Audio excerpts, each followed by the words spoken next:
60. A partir de este momento, todas las voces se unen en una sola señal. RCR presenta Conexión 750 con María Alejandra Trujillo. Muy buenas tardes, amigos de Radio Caracas Radio. Todo el equipo que trabaja para ustedes a partir de esta hora los saluda. Variada y abundante información que compartir y analizar, como es costumbre la tarde de hoy. Esto es Conexión 750. Comenzamos. ¿Qué está pasando en este país? Y saludamos en esta parte del programa a nuestro invitado José Gregorio Afonso, quien es presidente de la Asociación de Profesores de la Universidad Central de Venezuela. Gracias por atendernos. Buenas tardes. Buenas tardes. Gracias por la invitación. Saludos a los que nos están escuchando a esta hora. Pues mucho interés de conocer su opinión, Alicia, acerca del tema que nos ocupa, además la información que pueda compartir con nosotros en torno a esta iniciativa que busca unificar a la dirigencia sindical en nuestro país. Mañana hay una convocatoria y yo le pediría un comentario inicial al respecto. Profesor, lo escuchamos. Bueno, sí, efectivamente mañana vamos a realizar el primer pleno metropolitano de trabajadores. Este se articula al mismo tiempo con otras iniciativas similares que se han realizado ya en el estado Carabobo, en Falcón, en Barquisimeto y en otras localidades. En esta oportunidad aspiramos, bueno, ya ha sido confirmada casi 70 organizaciones sindicales, más o menos unos 180, 200 delegados de diferentes sectores de la administración pública y también hay algunos sectores privados. Fundamentalmente está en la onda de unificar las luchas del sector sindical y debatir en forma conjunta sus temas, entre otros el tema de la legitimidad de las organizaciones, atendiendo a los criterios de libertad sindical y sindicación de la OIT. Esto es la posibilidad de que puedan renovarse sus representaciones en forma autónoma, sin injerencia alguna, es decir, sin que sea aprobado por el CNE, lo que ha derivado en casi 20 años en que casi no se realizan elecciones sindicales ni gremiales en el país.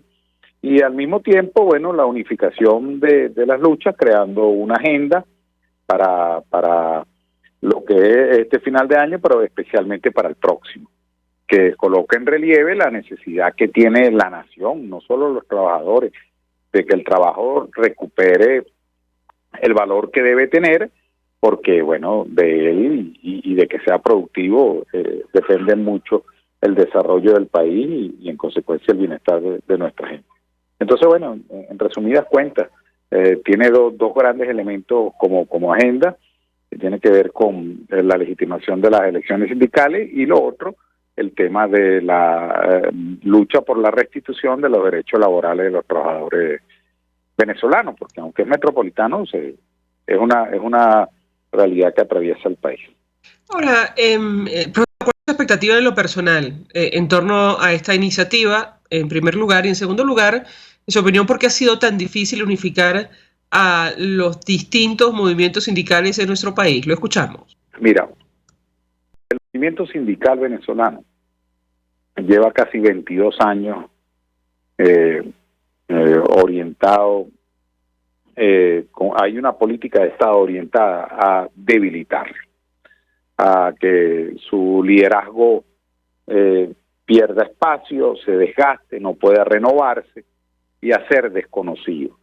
De hecho, si la gente hace un poco de memoria, sobre todo los contemporáneos con uno, la primera gran acción política del gobierno del expresidente Chávez fue someter unas elecciones sindicales a la población en general.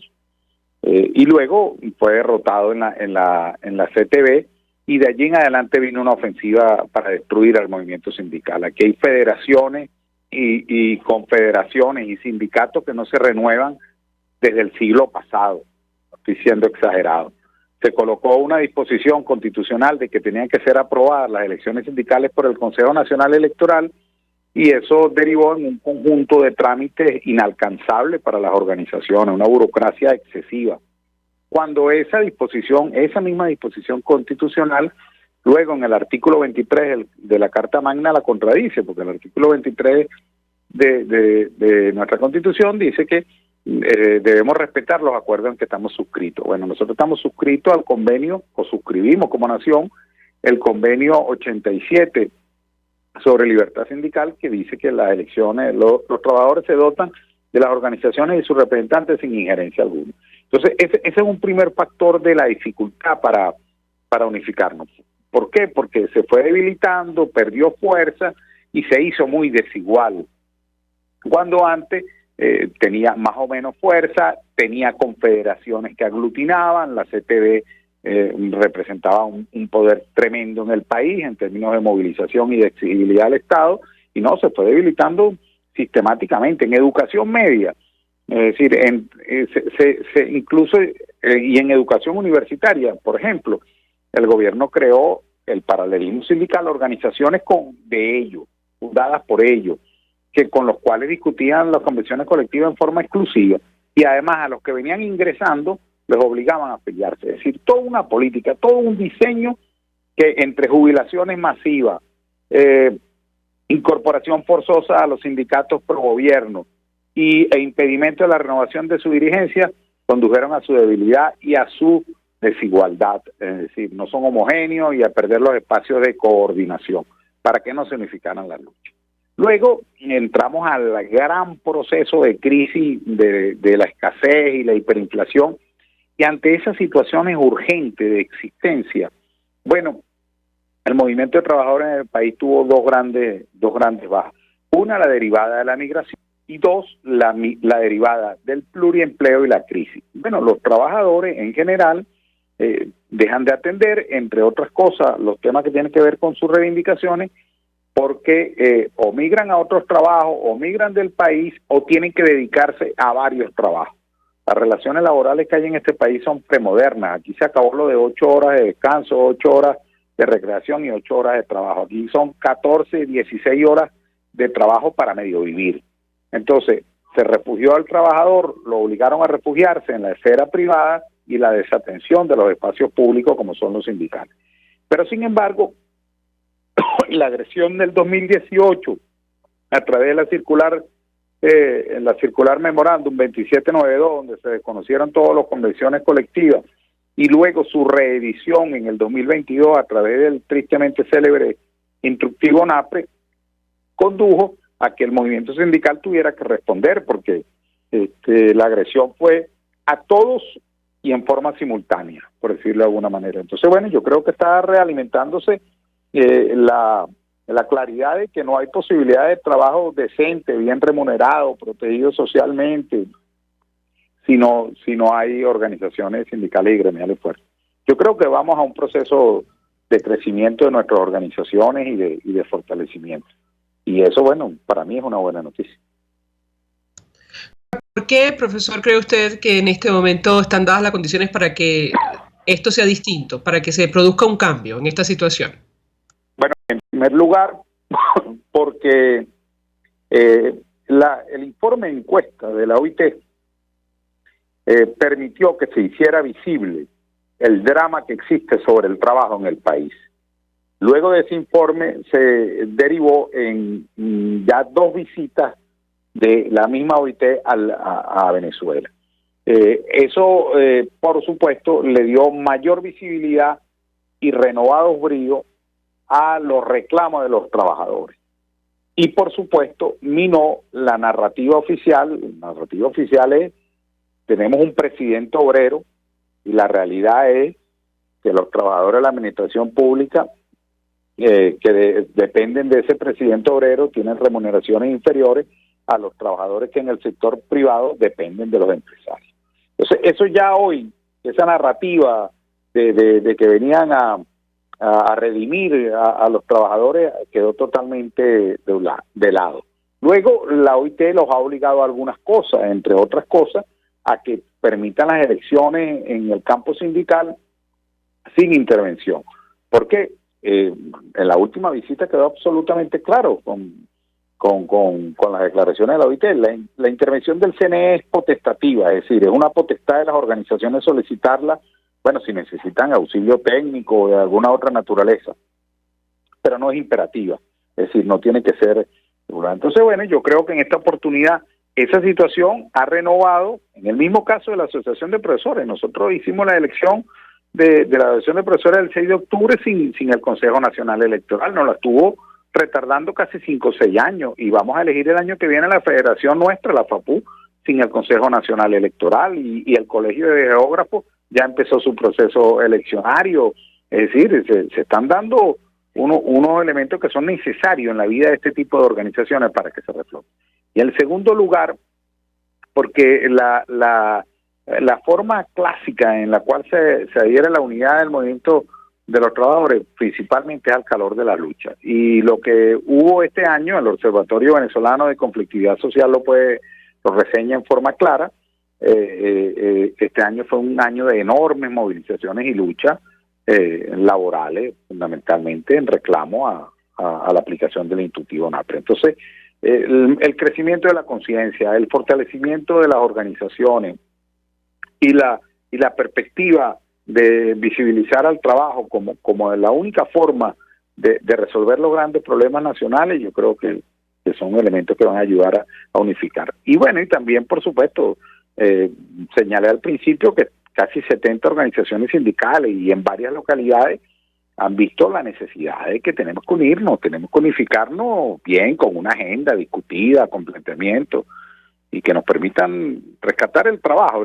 El trabajo es la palanca de los proyectos familiares, personales, en todas las naciones del mundo, y por eso es tan importante.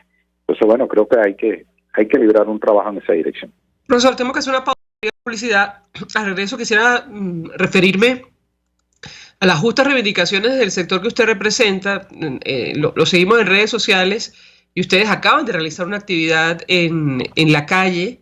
Al regreso le pediría un comentario sobre los avances o no, y si en su opinión sirvió de algo las 2 visitas que realizó la comisión de encuesta de la OIT a nuestro país. Al regreso le doy la palabra para contestar. Ya venimos. Usted está viendo Conexión 750 con María Alejandra Trujillo. Solo por RCR 750, porque lo bueno une. Puedes seguirnos en nuestras redes sociales. En Twitter, @RCR750. La radio que se ve. Mensaje del ingeniero José Peraza, tesorero del FONPRES CIB. Estimado colega ingeniero, arquitecto y profesional afín, el Colegio de Ingenieros de Venezuela y el Fondo de Previsión Social, preocupado por la salud de tu familia, ha diseñado un sistema de salud integral que coloca a tu disposición y que contiene asistencia primaria de salud, ambulancia, hospitalización, cirugía, oftalmología, dermatología, fisioterapia, psicología, odontología, farmacia y funerario. Para mayor información, visítanos a nuestros portales cib.net.be, fonprescib.net.be, Colegio de Ingenieros de Venezuela, construyendo futuro. El que sabe de sabor sabe de saber que Del Corso es la clásica pastelería italiana de Caracas. Qué ricos sus dulces típicos tradicionales, como los auténticos cannoli, la sfogliatella o la cola de langosta, no tienen comparación. La pasta seca de almendras y chocolate o su gran variedad de tortas, cumpleaños, bodas, bautizos o comuniones, reuniones familiares o eventos corporativos. Teléfonos 0212-941-1971. Pastelería Del Corso, la pastelería italiana por tradición y excelencia. RCR 750 AM, porque lo bueno une. El poder de la comunicación en tus manos. Conexión 750 con María Alejandra Trujillo. Solo por RCR 750, la radio que se ve. En Conexión 750 conversando con el profesor José Gregorio Afonso, quien es presidente de la Asociación de Profesores de la Universidad Central de Venezuela, y yo le dejaba una inquietud a nuestro invitado que tiene que ver con las justas reivindicaciones del sector que representa. Eso en primer lugar, insisto, lo veíamos en una actividad de calle esta misma semana, Y en segundo lugar, profesor, si cree usted que sirvió o no de algo, sirvieron las visitas que realizó a nuestro país la Comisión de Encuesta de la OIT. Lo escuchamos. Bueno, en primer lugar, sobre nuestras reivindicaciones. Y sobre ayer hicimos una actividad que derivó en una tranca de la autopista Francisco Fajardo, Cacique Guayquepuro, o el nombre que sea, pero es la principal arteria vial del país, además. Nosotros, la lucha del sector universitario este año ha sido intensa, ha tenido algunos frutos parciales, el del bono vacacional y recreacional que lo tuvieron que pagar en este año, cuando pretendían pagarlo el próximo, el reconocimiento de algunos acuerdos locales de los universitarios, y más recientemente, y se articula la protesta de ayer, en una protesta que hicimos el 1 de noviembre,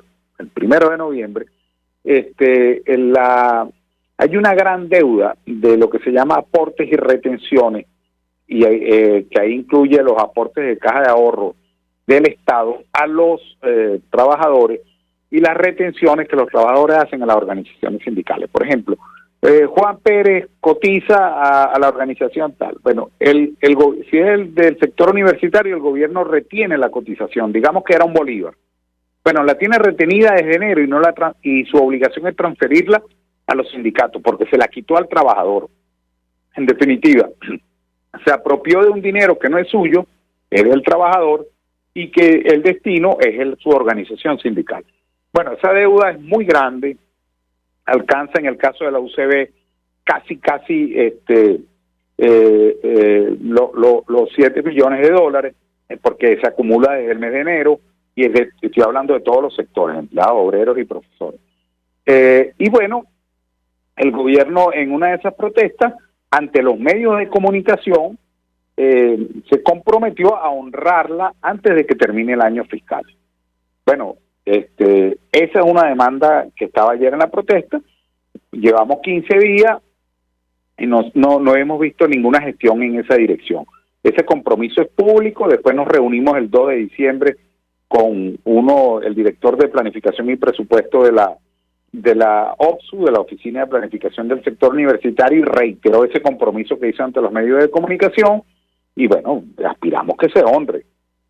En segundo lugar, nosotros en el sector universitario aspiramos en enero comenzar y presentar nuestro proyecto de convención colectiva única para todos los sectores.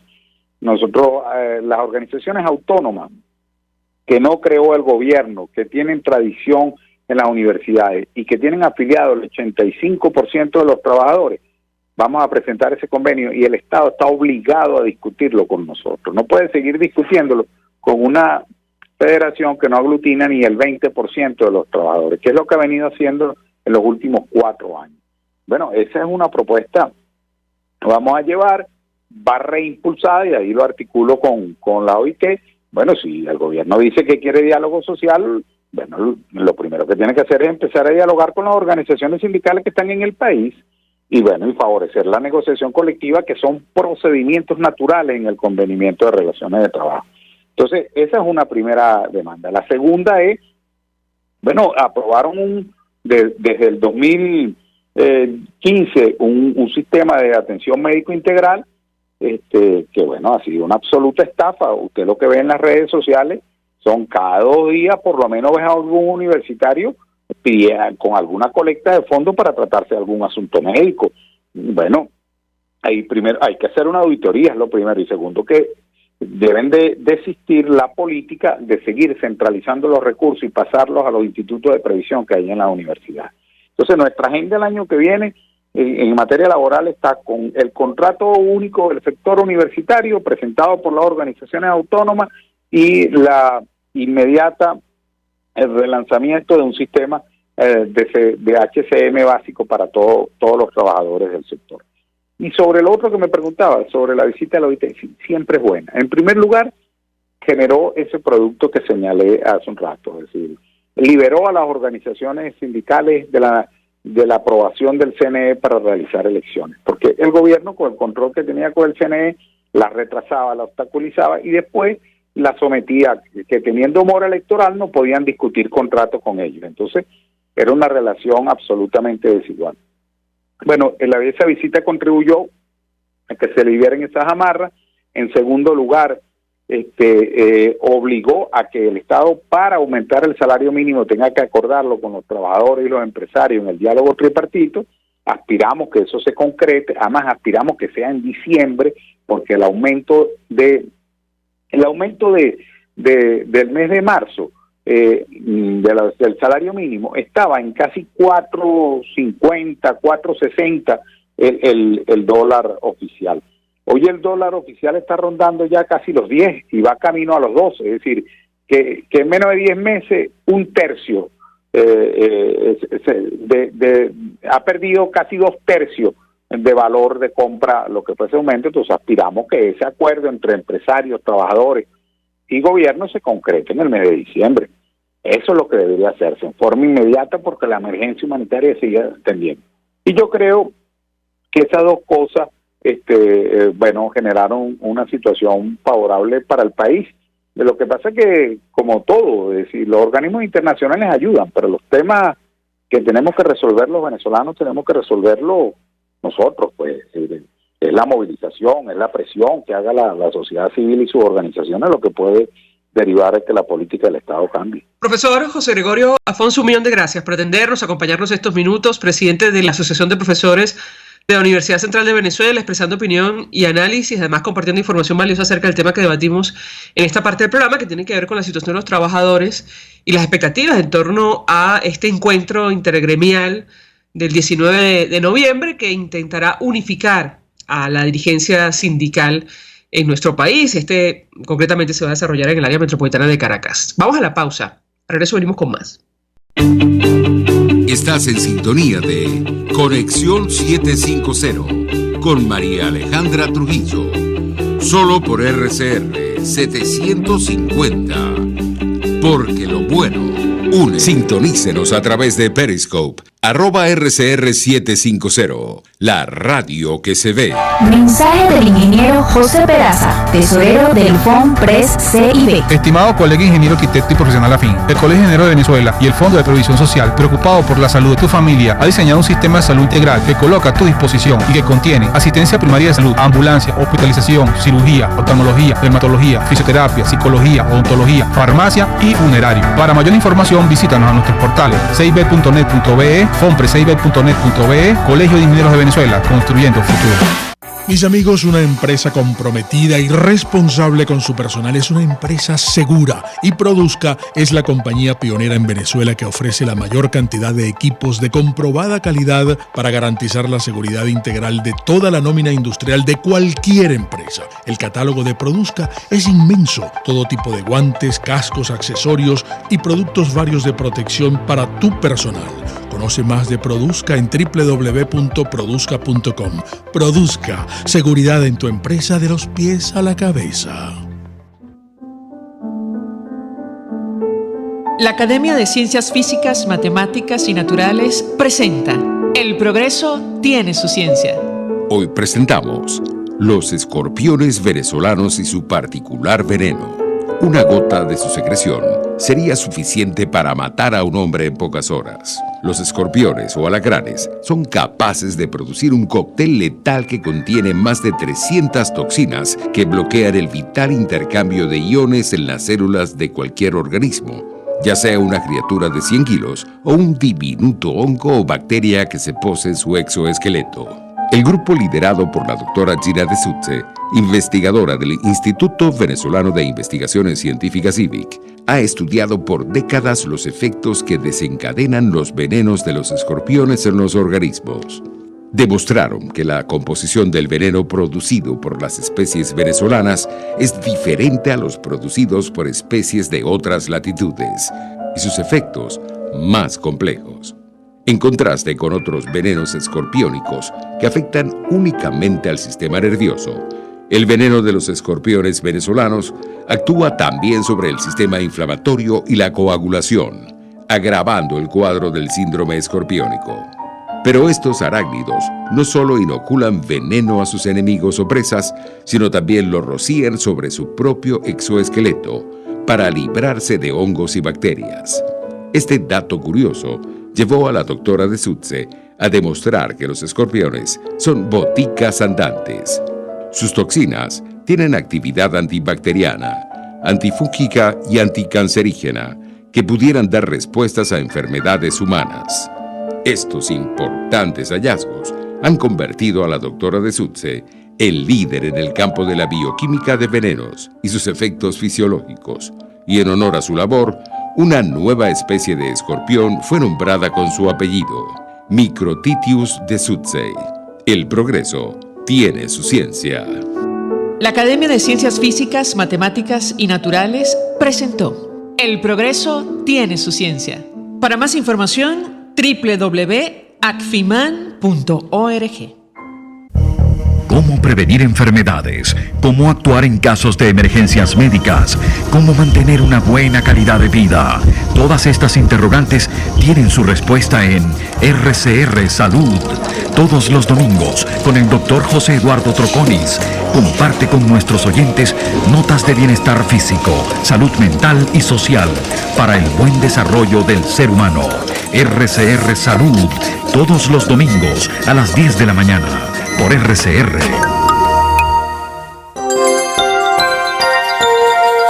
Es una interpretación de tendencias para tu signo zodiacal. Un espacio guiado por los movimientos planetarios y sus consecuencias. Acompaña a nuestros astrólogos a descubrir lo que le deparan los astros signo por signo. Guía astrológica, todos los sábados, a partir de las 3 de la tarde, por RCR 750 AM. RCR 750 AM, porque lo bueno une. María Alejandra Trujillo te acompaña en Conexión 750, solo en RCR 750, la radio que se ve. Claro y raspado. Vamos a nuestro invitado Juan Carlos Vidal, quien es activista político del municipio Sucre, dirigente de Primero Justicia. Gracias por atendernos. Buenas tardes. Muchas gracias a ustedes, licenciada María Alejandra. ¿Qué tal? ¿Cómo está? Un placer conversar con usted y con todos sus escuchas. Pues mucho interés de conocer la opinión y análisis de nuestro invitado acerca del tema que nos ocupa, que tiene que ver con esta mesa de diálogo que se está convocando para conocer qué piensan los ciudadanos de las primarias de la plataforma unitaria. Yo iniciaría la conversación a partir de este tema. Lo escuchamos. La verdad es que quisiera comenzar comentándole que, digamos, estamos conscientes, ¿no?, de el poco interés que al momento hay en buena parte de la ciudadanía con respecto a un posible proceso electoral futuro, bien sea en el 2023 o en el 2024. Yo, además de mi responsabilidad, digamos, política en el municipio Sucre, soy docente universitario, doy clase en Derecho y en Comunicación Social, y la verdad es que noto dos cosas, ¿no?, con los estudiantes. Una, que más o menos la mitad de ellos no está inscrito en el registro electoral, y dos, que buena parte de los que están inscritos en el registro electoral pues no tienen, digamos, ni mucho interés ni mucha disposición de votar. Y esto lo comienzo diciendo porque creo que este tipo de iniciativas que están convocando gente como la Asociación Civil Mujer y Ciudadanía son especialmente útiles y especialmente necesarias en este momento donde la antipolítica y el desgaste y el cansancio hacia la dirigencia partidista pareciera ser una realidad generalizada en el país. De manera que nosotros vemos con mucha ilusión, con mucho ánimo, pero sobre todo con mucha utilidad, que iniciativas como la que nos plantea la arquitecto Aiza Armas, quien preside Mujer y Ciudadanía, puedan replicarse y puedan repetirse y puedan hacerse recurrentes en todos los municipios y en todos los estados del país, para ver si entre todos animamos a la gente a participar. Porque finalmente, más allá de las preferencias que pueda tener cada quien, no hay mejor solución a una crisis política que esté participando con más y mejor política. Ahora, ¿por qué cree usted, o a qué obedece, mejor dicho, ese desinterés de los ciudadanos? Bueno, sin duda alguna hay que reconocer que se han cometido demasiados errores.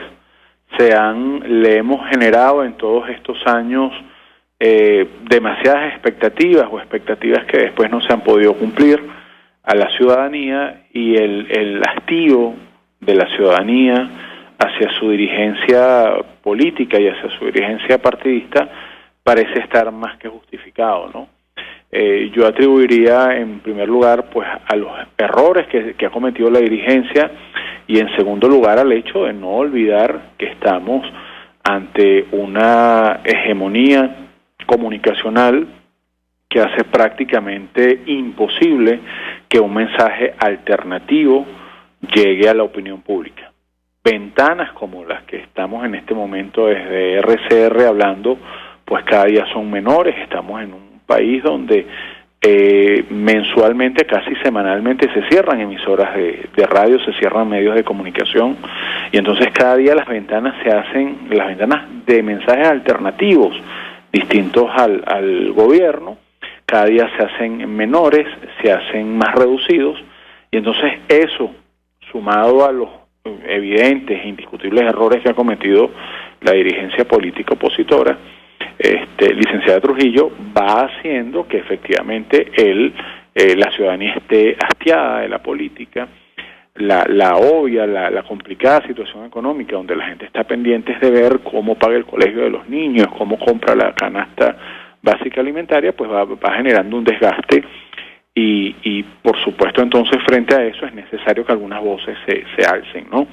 Esta mesa de diálogo que está proponiendo Mujer y Ciudadanía es interesante, entre otras cosas, porque si revisamos las personas que están allí, el profesor Luis Hernández del municipio Libertador, el concejal Goyo Cáriba, José Gregorio Cáriba, concejal del municipio Libertador, Rosiris Toro del municipio Sucre en representación de Fuerza Vecinal, y quien les habla, Juan Carlos Vidal, también ex concejal, ex presidente del Consejo Municipal por varios años en Petare. Esta mesa de diálogo tiene la característica que es con los políticos de carne y hueso que estamos todos los días en la calle, que estamos al lado de las comunidades, que entendemos perfectamente lo que está pasando en cada sector, en cada urbanización o en cada sector popular, lo que está pasando con el Consejo Comunal, lo que está pasando con la bolsa de alimentos, lo que está pasando con los servicios públicos. O sea, no es una mesa de diálogo, digamos, de grandes políticos nacionales que están allí en las cúpulas de las organizaciones políticas, sino que estamos en la base. Ojo, eso no quiere decir que no debamos comprometer también a la dirigencia nacional. Nosotros, en el caso de Primero Justicia, estamos también invitando a los 3 precandidatos que tenemos hasta este momento, y pudiéramos hablar de eso también, que son Carlos Ocarija, Enrique Capriles y Juan Pablo Guanipa, porque la idea es que el compromiso sea en todos los niveles. Ahora, en este caso específico de esta mesa de diálogo, de cara a las elecciones primarias, está tomando un protagonismo importante, como debe ser siempre, pues la dirigencia media de los municipios y de los estados, ¿no? Es interesante lo que menciona nuestro invitado, y seguramente lo que le comento a continuación será motivo de discusión, porque reconoce usted que el principal error, y me corregirá si me equivoco, de la dirigencia de oposición en nuestro país ha sido el manejo de las expectativas. Sí. La pregunta que yo le haría es, ¿por qué pensar que ahora sí un proceso electoral puede significar un cambio político en nuestro país? Lo escuchamos. Sí, bueno, fundamentalmente, licenciada Trujillo, porque es que las veces que hemos participado en elecciones y que hemos ido verdaderamente unidos, se ha logrado el éxito electoral, ¿no? En el 2007 los estudiantes fueron la vanguardia de una lucha democrática por el respeto a la Constitución y por evitar que se comunicalizara de alguna manera o se convirtiera el país en una digamos bajo la ideología de las comunas.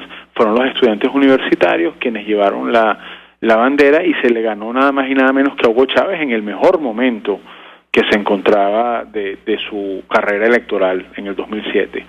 Después, unos años después, en el 2015, la verdadera unión de la Alternativa Democrática nos llevó a ganar la Asamblea Nacional, que posteriormente se cometieron errores, ¿no? Y quizás uno de los más importantes fue aquella expectativa de pensar que se podía salir del gobierno en 6 meses, es cierto, pero la participación masiva de la gente, siguiendo una oferta electoral unitaria, nos llevó a ganar la Asamblea Nacional.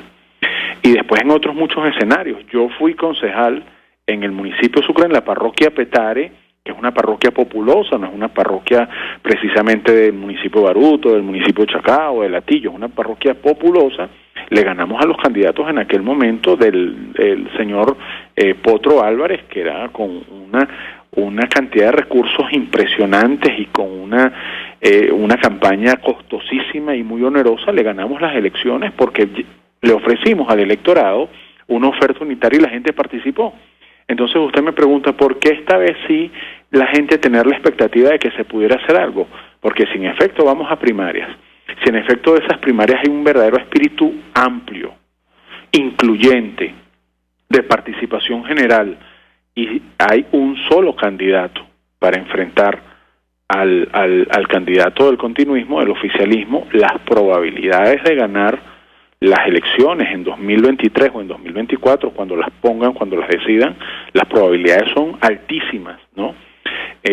Más que crearle una expectativa falsa a la gente, hay que decirle que si no participamos, pues esta gente se va a quedar 6 años más.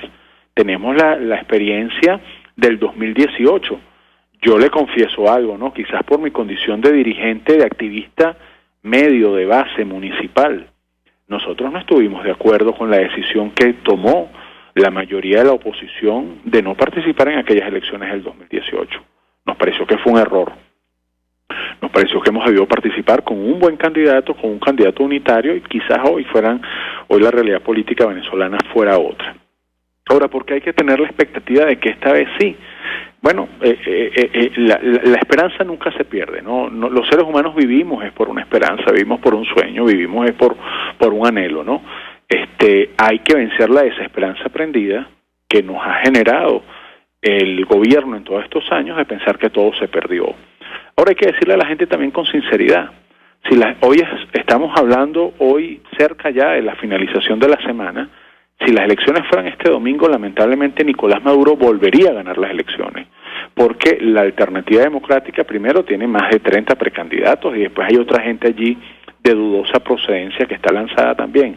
Ahora, si nosotros esos 30 o 25 candidatos logramos unificarlos en un solo nombre, en una sola mujer o en un solo hombre, la posibilidad de ganarle a Maduro el próximo año o en el 2024 es altísima, ¿no? Ahora eso pasa porque la gente participe, indudablemente.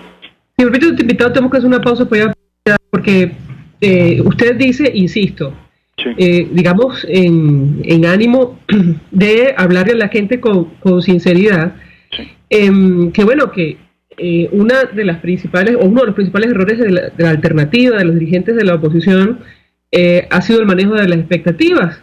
Sí. Si el régimen de Nicolás Maduro estuviera dispuesto a participar en elecciones libres y transparentes, no sería, digamos, objeto de sanciones, de presión internacional, y la alternativa no estaría buscando incluso relanzar una negociación para llegar a acuerdos de cara a un proceso electoral. Al regreso de la pausa yo le pedía un comentario porque, insisto, si estuviéramos en democracia en nuestro país, creo que la discusión sería otra, no estaríamos hablando de estos temas. Al regreso yo le pedí un comentario, ya venimos. Usted está viendo Conexión 750 con María Alejandra Trujillo, solo por RCR 750, porque lo bueno une. Puede seguirnos en nuestras redes sociales, en Twitter, @RCR750, la radio que se ve. Mensaje del ingeniero José Peraza, tesorero del FONPRES CIB. Estimado colega ingeniero, arquitecto y profesional afín, el Colegio de Ingenieros de Venezuela y el Fondo de Previsión Social, preocupado por la salud de tu familia, ha diseñado un sistema de salud integral que coloca a tu disposición y que contiene asistencia primaria de salud, ambulancia, hospitalización, cirugía, oftalmología, dermatología, fisioterapia, psicología, odontología, farmacia y funerario. Para mayor información, visítanos a nuestros portales cib.net.be, fonprescib.net.be, Colegio de Ingenieros de Venezuela. Venezuela, construyendo futuro. Amigos, nace un nuevo concepto de farmacia en Venezuela. Farmacia CVS y más. Todo lo demás.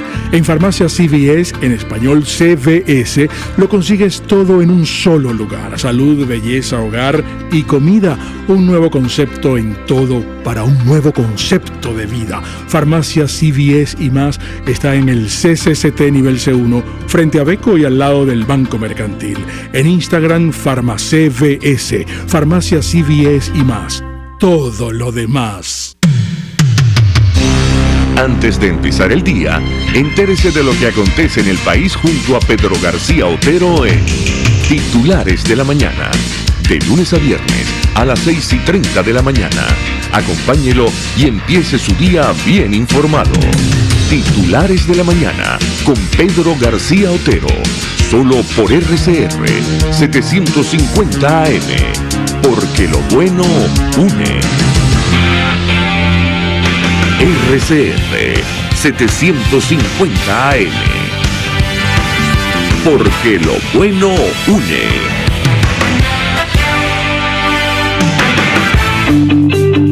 El poder de la comunicación en tus manos. Conexión 750 con María Alejandra Trujillo. Solo por RCR 750. La radio que se ve. Estamos, amigos, en Conexión 750 hablando acerca de las primarias de la plataforma unitaria. Ya se ha instalado la Comisión Nacional que va a llevar este proceso. Hay un foro convocado para el 24 de noviembre, donde, entre otras cosas, se va a discutir qué piensan los ciudadanos de las primarias. Nos acompaña uno de los ponentes, Juan Carlos Vidal, quien es activista político del municipio Sucre, dirigente de Primero Justicia. Yo le dejaba una inquietud, porque independientemente de lo que sabemos, y creo que ha quedado demostrado, como ha dicho usted, que la movilización para alcanzar un fin en Venezuela, el ámbito electoral no es el problema. El problema es que hay un régimen que se niega a ceder el poder. Y yo le pediría un comentario que responderle a la gente que está absolutamente clara, incluyendo 7 millones de venezolanos que están fuera del país, de esa situación. Lo escuchamos.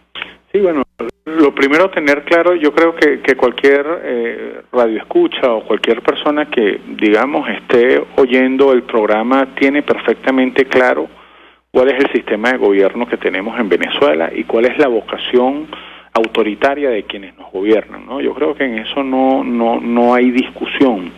El llamar masivamente a la ciudadanía a organizarse para participar en un proceso electoral no ni legitima, ni matiza, ni barniza las características autoritarias de quienes nos están dirigiendo, ¿no? Por el contrario, es la herramienta que nos queda a una población civil desarmada que lo ha intentado bajo distintos otros métodos, que ha mirado hacia la comunidad internacional tratando de obtener de ella una esperanza, una ayuda, un espaldarazo, y a pesar de que lo hemos tenido, porque debemos reconocer que la comunidad internacional en algún momento nos ha apoyado y ha estado con nosotros, sabemos que lamentablemente eso no ha sido suficiente.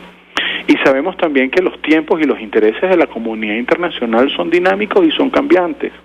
Basta con ver la prensa y los medios de comunicación y las redes sociales hace unos días y ver al señor Macron, presidente de Francia, extendiéndole un grato saludo a quien nos gobierna aquí en Venezuela, ¿no? De manera que sabemos que los intereses de la comunidad internacional son cambiantes y son dinámicos, y hoy pueden tener una postura y mañana pueden tener otra. Frente a eso, licenciada Trujillo, ¿qué le queda a los ciudadanos venezolanos? En mi criterio, participar, organizarse. Cualquier estudio de opinión serio determina claramente que el gobierno es una minoría que ronda entre el 20 y el 25%. El otro 80, el otro 75% somos todos los ciudadanos que mayoritariamente soñamos con un cambio. Y tenemos la ilusión y hemos tenido en el pasado incluso la disposición de provocar un cambio democrático. Lamentablemente ese 20% de la población, ese 75% de la población que queremos un cambio, tenemos dos características que son muy negativas. Una, que estamos desorganizados. Otra, que estamos divididos. Pero la peor de todas es que estamos desesperanzados. No hay esperanza. Hay una postura pesimista de que no vamos a poder salir nunca de esto. El reto que tiene la dirigencia de la oposición, la dirigencia de la Alternativa Democrática, es motivar a la gente para que los ciudadanos se vuelvan a organizar, para que los ciudadanos se unifiquen en torno a un nombre, a una alternativa de un hombre o de una mujer que pueda presentarle al país un gobierno distinto al que hemos tenido estos años, pero además el desafío de la oposición está en volver a llevar esperanza a la gente que hoy está desesperanzada, que hoy está siendo víctima de la indefensión aprendida. Nos han inculcado en todos estos años que no hay nada que hacer, que lo que queda es irse del país. Por eso usted hace referencia a los 7 millones de venezolanos que están en la diáspora. Ahora bien, para que la gente se organice, para que la gente se movilice y para que la gente vuelva a tener esperanza, es fundamental que la Alternativa Democrática dé muestras de unidad, de muestras de sensatez, de muestras de que no vuelva a pasar lo que este fin de semana va a cumplir un año de haberse producido, que pudiendo haber ganado casi 200 alcaldías y 14 gobernaciones, se pudieron ganar solo 3 o 4 y se pudieron ganar solo 30 y tantas alcaldías, porque lamentablemente no estábamos unidos. Hay que unirse, hay que llevar un mensaje de unitario, de reconciliación, primero entre nosotros, entre la gente de la oposición. A veces uno escucha declaraciones y escucha en las redes sociales posturas de opositores más críticos y más duros y más radicales contra la propia oposición que contra el propio régimen, ¿no? Y eso es inconcebible. Entonces lo primero que tenemos que decirle a la gente, si queremos organizarlos y si queremos que la gente pierda la desesperanza, es que nos vean unidos y nos vean, digamos, conciliando en base a ciertas ideas y ciertos propósitos y ciertos objetivos. Por eso es que es importante foros como el que está convocando este 24 de noviembre la Asociación Civil Mujer y Ciudadanía, de sentar en una mesa a dirigentes políticos, a activistas sociales, a activistas comunitarios, a líderes naturales de las comunidades, para enviar un mensaje, digamos, de esperanza, pero también enviar un mensaje de unidad. Bueno, pónganse de acuerdo. Todo el mundo dice, pónganse de acuerdo. ¿Cómo es posible que 30 candidatos? Hay que ponerse de acuerdo. Bueno, los 30 candidatos no es problema. Ojalá sean 50. Eso habla bien de que hay ánimo, ¿no?, de meterle el pecho a esto. Lo que es más importante es que si hayan 30, 40 o 50, después de las primarias quede uno solo, ¿no? Y que el que gane, ganó, y respetemos todos al que ganó o a la que ganó y rememos todos en la misma dirección. Eso es muy importante. Hay un tema que habrá escuchado usted, y si no, ya dio otro momento, que tiene que ver con ganar una elección y cobrar esa victoria. Sí. ¿Cómo o qué respuesta dar a aquellos que plantean esta situación, tomando en consideración otra vez lo que tenemos por delante? El reto es generar una transición y un cambio político en nuestro país, frente a un grupo de personas que ha decidido, bueno, atrincherarse en el poder. ¿Qué responde usted ante una inquietud de esta naturaleza que hemos escuchado en reiteradas oportunidades dentro y fuera de nuestro país? ¿Lo escuchamos? Sí, hay la preocupación de que, bueno, se puede ganar, pero después no se puede cobrar. Esta gente no va a reconocer. En esos casos uno apela a la historia, ¿no?, que al final son los hechos ya ocurridos, los hechos pasados, de los cuales podemos nosotros echar mano para obtener algún aprendizaje. En el 2007 se le ganó el referendo constitucional a Hugo Chávez. Aquel señor aquella noche enfureció, se puso iracundo, al otro día ofendió, calificó de manera procaz la victoria de la oposición, pero al final tuvo que calársela, ¿no? Y tuvo que aceptar que perdió por 1%, 0,5%. Aquella diferencia que, por cierto, fue muy pequeña, pero tuvo que aceptarla. Y después el otro referente lo tenemos unos años después, 8 años después, en el 2015, donde esta gente, bueno, lloró, pataleó en Palacio, pero tuvo que aceptar que la oposición le ganó las elecciones legislativas. Nosotros estamos a nivel local, licenciada Trujillo, y a nivel regional, llenísimos, pero no llenos, llenísimos de ejemplos en los cuales candidatos importantísimos para el oficialismo han perdido y han tenido que reconocer. Pero tenemos muchísimos ejemplos de elecciones que no han reconocido, incluyendo la primera de Nicolás Maduro, que Enrique Capriles dijo haber ganado, y bueno, ahí está. Y yo le pediría un comentario porque al final, y perdone que se lo plantee de esta manera, pero es la discusión que hay en la calle de los ciudadanos que entiendo ustedes quieren convencer para que participen, para que se animen y se involucren en este proceso de primarias, que cuando el poder nacional esté en juego, pues allí es muy complicado pensar en un cambio en las actuales circunstancias, al menos. ¿Qué responde usted? ¿Me escuchamos? Mire, le voy a responder como le respondo a los alumnos de la universidad, tratando de ser lo más transparente posible, ¿no? Ahora hablando, por cierto, que estamos por empezar un mundial de fútbol. A Brasil, a Argentina, a Alemania, a este tipo de países no se le puede ganar por una diferencia mínima con un penalti de dudosa ocurrencia o una jugada dudosa en el minuto 90, porque el árbitro difícilmente lo va a reconocer, porque son equipos que se han acostumbrado a ganar, y una diferencia mínima, sobre todo si se están enfrentando a un país pequeño, qué sé yo, Costa Rica contra Brasil, qué sé yo, no sé, cualquier país modesto contra una de estas selecciones mundialistas, difícilmente un árbitro le reconozca una diferencia ínfima y en el último minuto. Con los regímenes autoritarios, licenciada, pasa exactamente igual. Es difícil que un régimen totalitario, reconozca una diferencia electoral mínima.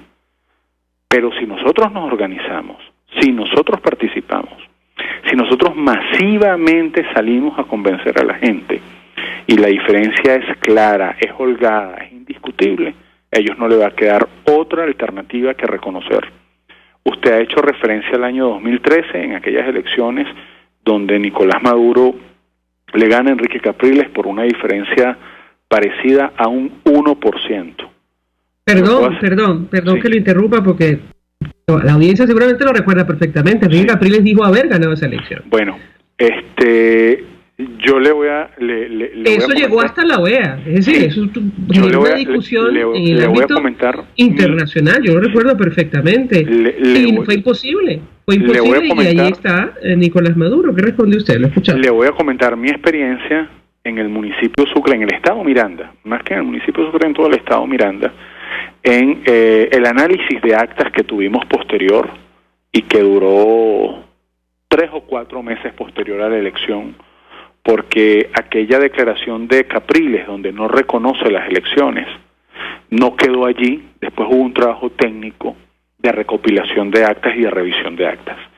Y yo en este caso puedo hablarle por el estado Miranda, ¿no? Que como sabemos, junto al estado Zulia, son los dos estados, los dos bastiones electorales de Venezuela. Nosotros en el estado Miranda al menos perdimos las elecciones muy apretadas, con un resultado muy apretado, de algo así como 0.7%, pero se perdieron, ¿no? Es decir, que Enrique Capriles mintió en esa oportunidad, según dice usted, al menos en el estado Miranda. No, evidentemente la noche de las elecciones, con una diferencia tan estrecha, reconocer un resultado electoral creo que pareciera no ser, digamos, lo pertinente, ¿no? Hay que dejar allí, en un escenario donde usted sabe que la diferencia es menor a un punto, lo menos que puede hacer una persona es no reconocer, al menos en las primeras de cambio, el resultado. Lo acabamos de ver en Brasil, acaba de suceder en Brasil. Luis Ignacio Lula da Silva acaba de ganarle, según el árbitro electoral brasilero, las elecciones a Bolsonaro. Y Bolsonaro en principio ha dicho, bueno, yo no reconozco, yo quisiera que se haga una revisión. Eso fue lo que planteó Capriles en 2013, ¿no? Perdone, el caso de Brasil, Bolsonaro reconoció. Sí. Le tomó 2-3 días, pero reconoció, al igual que la Fuerza Armada Nacional. En Venezuela no fue así. Eso iba a decir. Pasamos días en esa situación y vivimos, ¿sabe usted? El hecho de llamar a la gente, que siempre se lo recuerdan al exgobernador a tocar cacerolas, a poner salsa, pero digamos esa elección no se pudo cobrar. Ahora, usted nos dice que en Miranda se perdió y que al menos en ese caso no se dijo exactamente la verdad. Lo escuchamos.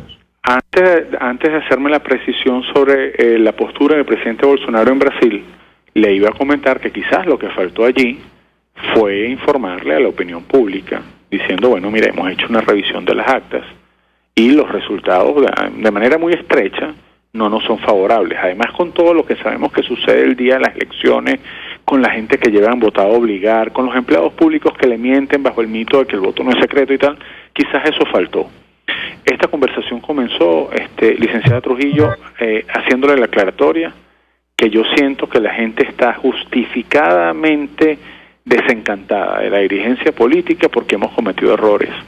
Y quizás uno de los errores que hemos cometido es no decirle a la gente cuando nos equivocamos y cuando perdimos, ¿no? Yo he sido candidato varias veces en el municipio de Sucre.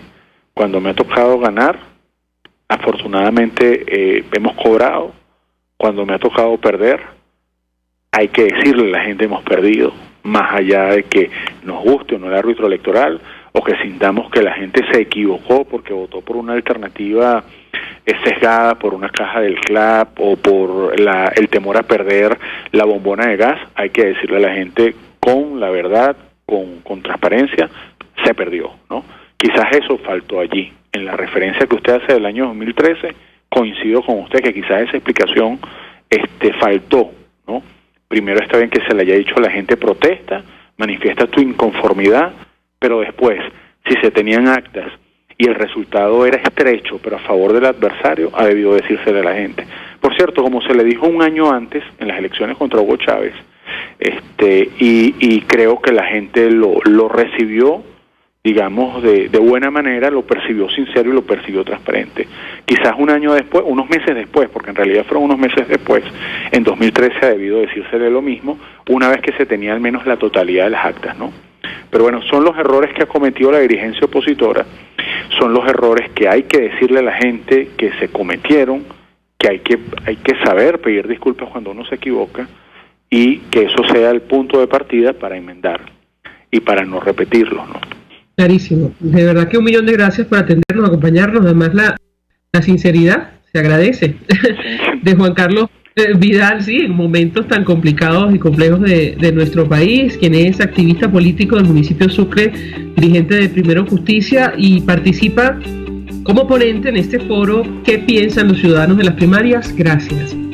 Nosotros nos despedimos y lo hacemos a nombre de Javier Estares en la dirección general de la estación, en la gerencia de producción Willy Charcaya, en la producción Jay Pacheco, en los controles Gregorio González, quien tuvo el inmenso placer de acompañarles, María Alejandra Trujillo.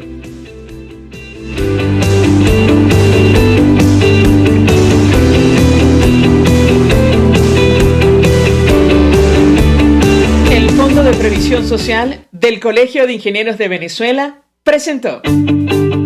RCR presentó Conexión 750 con María Alejandra Trujillo. Solo por RCR 750, la radio que se ve.